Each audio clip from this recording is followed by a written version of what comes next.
Hey, so here's a question I get a lot. What type of businesses do you serve? So I took a look and here's a quick list.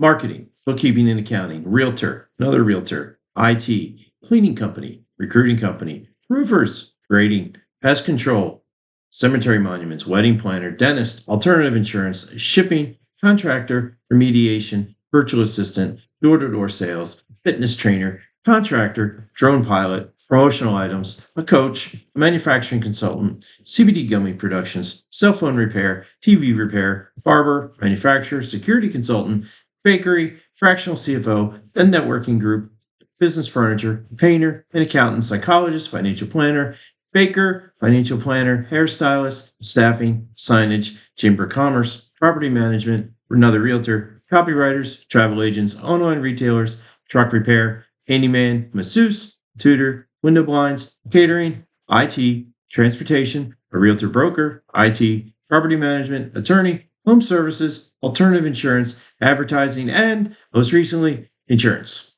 Now, not everybody here had the same program, not everything was the same duration, not everyone had the same need, and not all had the same solution. But I can tell you the people that were willing to pursue change, accept feedback, and try new things have had successes, improvements to their business. Hope this answers that question. Have a great day.